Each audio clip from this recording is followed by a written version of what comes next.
backyard or the front yard, however you want to see it there. And this big tree that you cannot miss, it's actually a Moreton Bay big tree.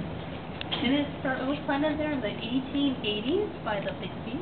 And it actually started out as 2 trees, but throughout the years it morphed into 1. As you can see there, the big mighty tree now. Very old tree. Yes. Yes, it is. The checkers game used to come at this time and just play checkers. Just flying down from your cattle herding days. But we do have a tree that is older than Moreton Bay, and that is this tall tree that's sitting right in front of us, right where the curved path is, and that is an Italian cypress. And that is one of those thin trees people plant as a wall of sorts. So that tree has actually been here since 1844.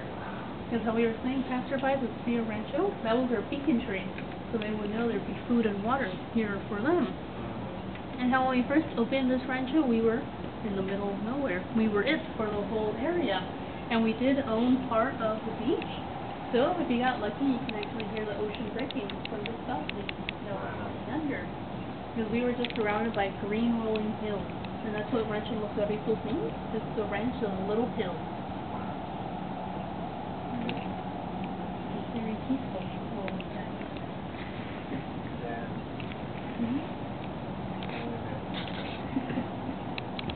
All of this being your land, and the Rancho Los Cerritos land would become Long Beach, Lakewood, Signal Hill, Paramount, Southgate would have been all under the Rancho Los Cerritos land. So you would have started the beach all the way to Paramount, would have been your backyard.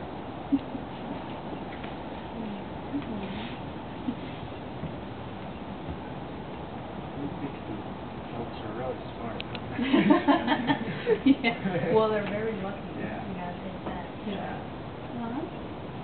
They bought a nice ranch over there.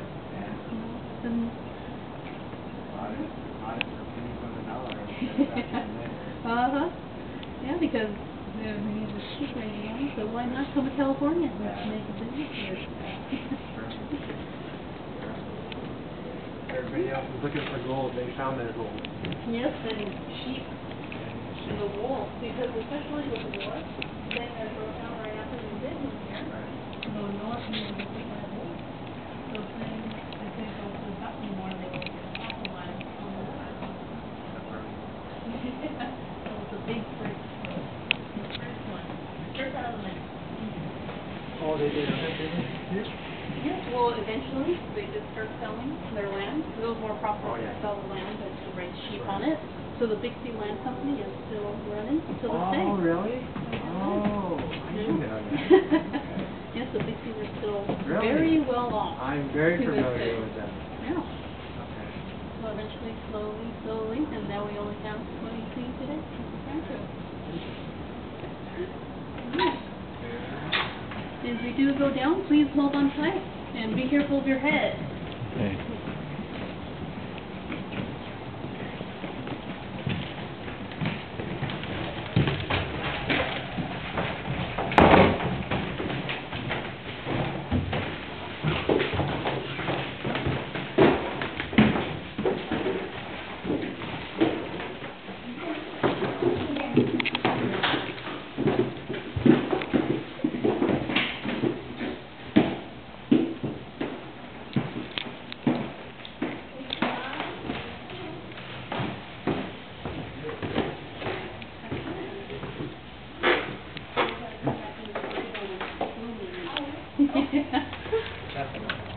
I think it's done.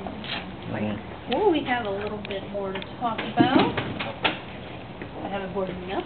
Oh, okay. Here we have an interesting piece of adobe that the Bixies have not whitewashed over because they actually marked their height throughout the years. Oh. So the little boy's room, Harry Bixby, in 1878, he was this tall that we have there. And his sister, Sarah Bixby, the one with the doll in the parlor, she was this tall around that time. So we all have them from ranging different sizes and ages and time periods. As you can see, Sarah Bixby grew a little bit more after that. And Joseph Bixby, the man's room who we visited, used to be that tall. And Llewellyn Bixby, the man who built the bookcase. So we were all ranging sizes. And in the 1920s, they told me they rented this home out. And at one point, it was pretty much deserted. So people were kind enough to use it as ammo practice. that we have there. So those are assembled. Wow. And the last one being in 1954, because in 1955 the big tree decided to sell the Rancho, and then it became a museum. And in 1970, the historical landmark. So no more shooting at the adobe. Yeah, 16 minutes. Very cool. And we're going to start walking off this way. And these bricks that we are walking over are true to the 1840s build. Don Temple was very wealthy, and he spared no expense building this adobe home. So he actually bought these on the East Coast, shipped them around the Horn, and here they are, 186 years later.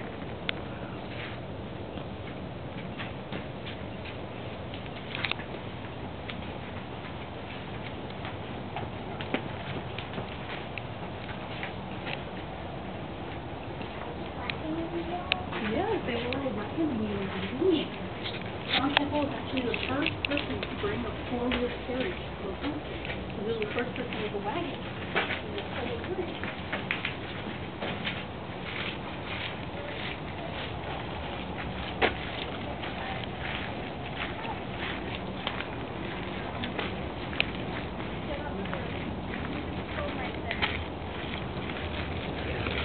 And like so almost like going in or like opening something.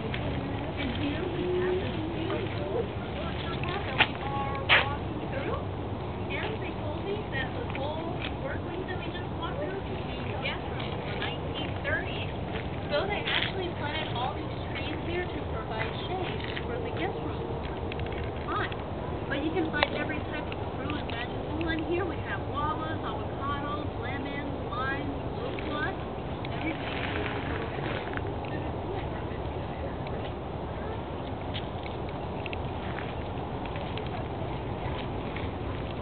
Who maintains the trees nowadays? Who picks all the fruit and maintains the trees? We do make some jam and jelly out of the fruit, but for the most part it's for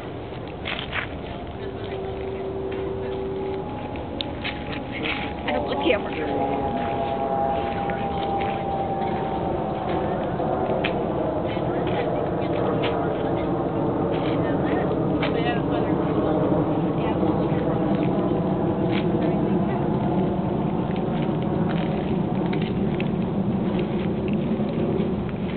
There's no more sheep around the area though, right? They're all gone? No, there's not one left, sadly.